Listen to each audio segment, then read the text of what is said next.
자, 오늘 창세기 45장 말씀 함께 읽어봤습니다. 오늘 본문 내용은 자신의 정체를 밝힌 요셉의 이야기들이 전반부에는 쭉 8절까지 이어져 있습니다. 9절부터 20절까지는 요셉의 야곱을 초청하게 되죠. 그리고 21절부터 28절 마지막 말씀까지는 가나안으로 돌아오는 요셉과 요셉 형들을 이야기하고 있습니다. 오늘 본문 내용을 쭉 보니까 이제 요셉이 본 모습을 드러내죠. 자신이 요셉임을 형들 앞에 얘기하고 그 아비에게 전하게 합니다. 하여튼 오늘 내용 중에 전반적으로 보면은 마지막 하이라이트죠, 그죠?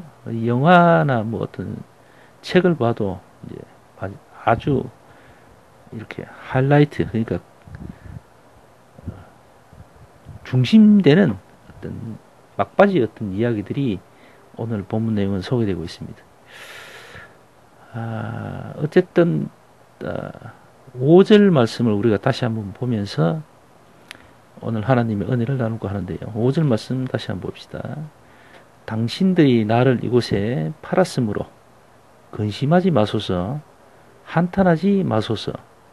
하나님이 생명을 구하시려고 나를 당신들 앞서 보내셨나이다. 이렇게 얘기합니다. 요셉이 형들에게 불안에 떨고 있는 형들에게 이렇게 말을 합니다. 그러니까 내가 형들을 어떻게 할 생각이 없습니다. 그러니 무서워하지 마세요. 사실 이렇게 된 이유는 하나님의 뜻이 있어서 그런 겁니다. 당신들이 물론 나를 애굽에다 팔았지만은 그건 당신들이 하고자 한 게 아니고 하나님의 어떤 큰 계획이 있어서 당신들의 마음을 그렇게 하게끔 그렇게 했다. 그렇게 이제 이 얘기를 하는 겁니다. 물론 영적으로 보면은 그렇죠. 하나님이 이 세상을 치리하시면서 그런 계획을 가지신 건 맞지요. 거기에 요셉의 형들도 쓰임을 받았겠죠. 그렇다고 해서 이 세상에 있는 모든 죄악들이나 그 잘못된 행위들이 모든 것들이 다 하나님의 계획이고 이다라고 해서는 안 되겠죠, 그죠? 어쨌든 그 상황에 따라서 영적인 부분은 우리가 판단할 수가 없습니다. 정말 하나님의 계획인지 사탄의 계획인지 그건 우리가 뭐 이렇다 저렇다 뭐 분명하게 알 수는 없죠.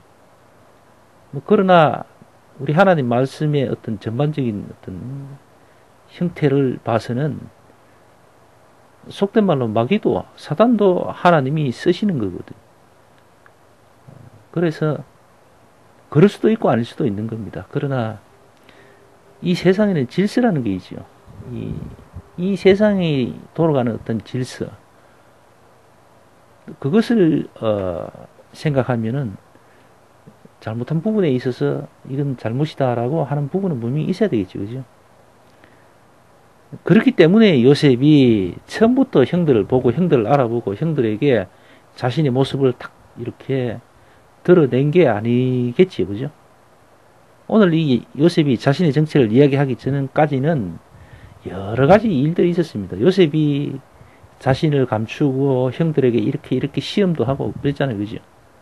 특히 형제 중 유다가 한 행위들, 그 모습 속에서 이게 참 요셉을 애굽에 팔아치우고 처음엔 죽이려고 했잖아요, 그죠? 조금 매치가 안 되는 그런 부분들이 이제 나중에는 막 등장을 하게 되잖아요. 그리고 형제들이 자기 형제를 팔아치우고 죽여버리려고 하고 막 했던 그런 모습들이 후반부에 이렇게 보니까 그런 모습들은 전혀 없잖아요. 그저 두려움에 떨면서 굉장히 나약한 모습을 이렇게 보이고 있는 부분도 있잖아요, 그죠? 그러니까 모든 것이 하나님의 뜻이고 하나님의 큰 그림이다, 역사다라고 하면서 무작정 다 용서하고 털고 그러진 않습니다. 오늘 내용, 본문 내용들을 쭉 우리가 그동안 보면서 말이죠. 그랬잖아요. 그죠? 그러니까 여러 가지 어떤 그런 정황들을 확인하고, 그러면서, 요셉이 이건 하나님의 뜻이 분명할 거다라는 어떤 확신을 가졌던가 봅니다. 그리고 그것을 믿고 모든 것을 다 떨어버립니다. 그리고 형님들에게 울면서 형님들 앞에 나타나 있잖아요. 그죠? 큰 소리 내어 대성통곡을 했다고 합니다. 그 말씀이 2절 말씀이 나와 있네요. 요셉이 방승대곡하니 애국 사람들에게 들리며 바로의 궁중에 들리더라 이렇게 합니다. 얼마나 이 통곡의 울음은 그냥 기쁨의 그냥 울음도 아니고 그냥 너무 슬프고 너무 억울해서 우는 것도 아닙니다. 온갖 감정들이 다 포함된 거예요. 그래서 너무 크게 막 통곡을 하니까 그 소리가 바로에게까지 들린다는 거죠. 그러니까 실제로 그 목소리, 울음소리가 바로의 성까지 들렸는지 그거는 모르겠습니다만 어쨌든 그렇게 전달되기까지 했다라는 거죠. 자, 오늘 말씀을 이렇게 보면서 사실 이런 요셉과 같은 지혜와 어떤 역량들 이런 것들이 우리한테 있으면은 우리가 참 우리의 삶이 좀 더 풍성하고 또 질적으로 또 아주 좋아지겠죠. 수준이 있겠죠. 그죠? 근데 우리는 잘 그렇게 하기 힘듭니다. 우리가 조금 경제적으로 어려워지면은 눈앞이 캄캄해지기가 일수고 마음이 답답해서 이게 왜 이럴까라고 막 그리고 좌절을 하기 쉽습니다. 또 우리가 아픔이 생기고 질병이 들으면은 미치고 환장합니다. 뭐 하나님께 기도도 하는 분도 있고 또 뭐 때로는 뭐 너무 참담해서 막 이걸 누구에겐가 이 화풀이를 하려고 막 하는 사람도 있을 뿐도 있기도 하고 말이죠. 또 어떤 분은 내가 왜 이런 중병에 들어야 되느냐라며 뭐 하나님께 대드는 사람도 있을 거고 또 그 누군가 어떤 존재에게 막 저항을 하려고 막 이렇게 몸부림치기도 하고 그런다고 하잖아요. 그치? 그처럼 보통 사람들은 이렇게 요셉과 같이 이렇게 깊이 있는 안목과 어떤 그런 모습들을 보이기가 쉽지 않습니다. 하나님이 쓸만한 인물인 것이죠. 오늘 말씀을 이렇게 보면. 우리 중에도 마찬가지입니다. 우리가 좀 힘들고 어려워지면은 낙담하고, 이렇게 하는 경우가 대부분이잖아요. 가능성이 없는 것 같고, 우리는 뭔가 안 될 것 같은 그런 이야기들을 쉽게 내뱉어버리고, 상처 주는 말도 쉽게 해버리고 하잖아요.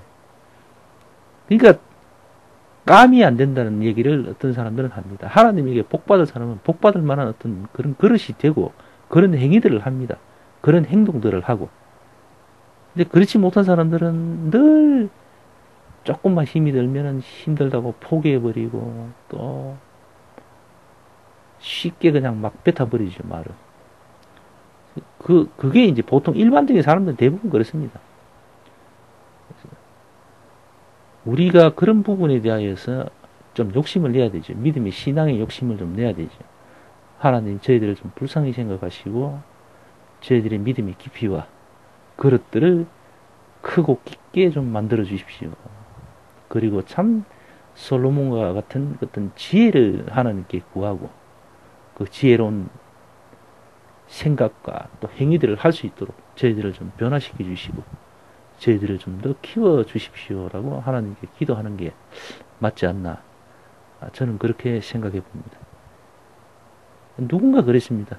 하나님께 많은 것을 구하고 있는데 특별히 구할 것은 하나님께 솔로몬과 같은 그런 지혜를 구하는 것이 정말 지혜롭고 현명한 판단이다. 또 구함이다라고 어떤 분은 얘기를 하더라고요. 개인적으로 생각해봐도 그런 것 같아요. 돈을 구하고 명예를 구하고 뭐 온갖 것을 다 구하면 좋겠죠. 그러나 그 무엇보다도 지혜로움. 그 지혜를 얻으면 모든 걸 다 얻는 거잖아요. 결국은. 그러니까 하나님께 지혜를 주십사 하고 간절히 구하는 것. 그게 참 중요할 것 같습니다. 오늘 이 요셉과 같은 이런 지혜로운 자, 정말 품위 있고 깊이 있는 자가 되기 위해서는 하나님께 그런 간절한 기도, 구함의 기도가 필요하겠지요. 어쨌든 오늘 말씀을 보면서 우리도 요셉과 같은 그런 깊이 있는 사람이 됐으면 합니다. 그렇게 되게 해달라고 기도하며 오늘 하루 보냈으면 좋겠습니다.